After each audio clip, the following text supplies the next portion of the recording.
Dumateng sagung para tamu kakung Mbah Putri ingkang tansah winantu ing suka basuki kalajengaken lampahing tata cara ing salajengipun nuninggih panggihipun Sirat Maja putra penganten sarimbit katur panjenenganipun Ibu Juru Paes kula suwun kanthi hamrat titisaken menggah panggihipun Sirat Maja putra penganten sarimbit. Panggihipun Sirat Maja putra penganten sarimbit kanthi arepen pangkur gedhong kuning yasan Kanjeng Sunan Kalijaga. Singgah singgah kala singgah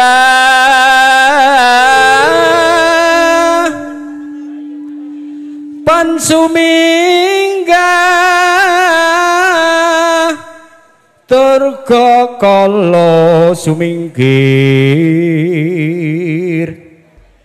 sing ama lan sing awulu lan suku sing asirah sing tenggak mewah kala sing abuntut padha sira sumi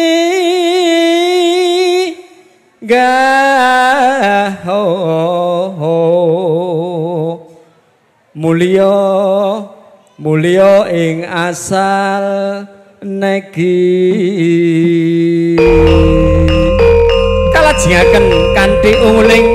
kodhok ngorek wonten ing wanci Jawa kanthi nyebut asmaning Gusti kang Maha Suci kanthi maos bismillahirrahmanirrahim barokallahu laka wa baraka alaika wa jama'a bainakum fi khair. Putra temanten putri ugi putra temanten kakung hambalang gantal tumiba plek wonten ing dada temanten kakung punapa dene temanten putri tumiba plek balangan gantal ingkang winastan sedah lininting ingkang temurose ingkang winastan suruh saged dipun wastani suruh kesusu sing arep weruh kanthi panggihipun Sirat Maja putra penganten sarimbit kanthi hatangkepasta tangkeping asta putra temanten sarimbit pratandha wis mancik wonten ing lelumban ing bebrayan agung kanthi sembah bekti putra temanten putri hatangkepasta kalian putra temanten kakung sembah bekti kula Kang Mas. Alhamdulillah Kang Mas sampun kalaman ijab kabul ugi kalajengaken panggihipun Sirat Maja temanten kalih. Alhamdulillahirabbil alamin Kang Mas sembah bekti kula panggihipun Sirat Maja putra penganten sarimbit kapratitisaken panjenenganipun Ibu Sanggar Tatarias ingkang kondang kalaka nuninggih panjenenganipun Ibu Yustin Griya Ayu mijil saking Sragen Asri putra temanten kakung idak tigan pecah piar saknalika ugi kalajengaken putra temanten putri hamiji sukunipun putra temanten kakung saking bekti marang kakungipun Kang Mas suku panjenengan kula siram toya suci sekar ingkang wangi Kang Mas bekti kula kalih panjenengan Kang Mas ugi nderek tetungga Kang Mas ugi dados keluarga ingkang bagya mulya nggih Kang Mas. Iya Dik pangestumu tak tampa sak kawak-kawake mantene tesih kawak MC-ne paripurna putra temanten putri hamiji putra temanten kakung ugi kasuwun jumeneng Wis dumugi wahyaning mangsa kala.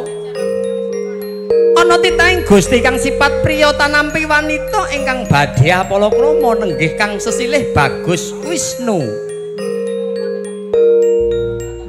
Kalian kusumaning ayu Laila sampun kasembadan kelakon nindakaken ijab kabul sah menggaing pemerintahan wonten ing lingkungan Keden Kali Jambe Sragen Asri kanthi singkepan sindur ingkang warna gula klapa gula tegese abang klapa putih kados bendera ing bangsa kita bangsa Indonesia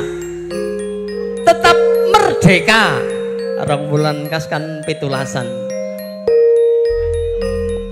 kanthi madhep mantepan dulunira panjenenganipun Bapa Pamengkugati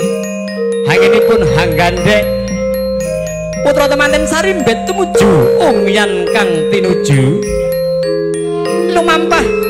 kanthi alon-lonan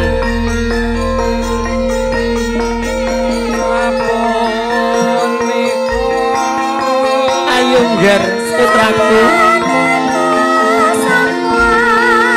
ngger bocah bagus Wisnu karo sliramu Laila yo ngger enggal tak lenggahke ana ing kursi dampar pinajang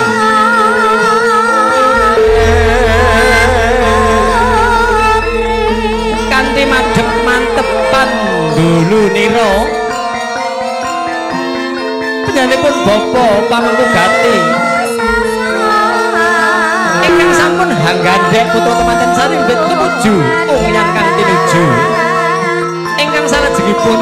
putra pengantin Sarimbet enggal kalenggahaken wonten ing kursi dampar pinajang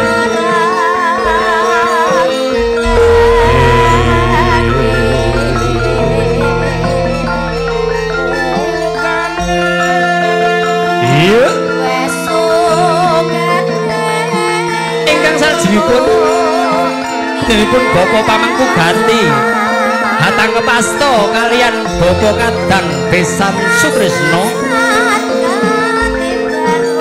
ugi ngaturaken wilujeng rawuh pinarak mlebet Bapa Kadang Besan Sutrisno monggo monggo enggal daya lenggah wonten kursi dampar pinajang ingkang sampun sumadya monggo Bapa Kadang Besan Sutrisno wilujeng rawuh kumare pala cinawi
Kula nuwun. Alhamdulillah.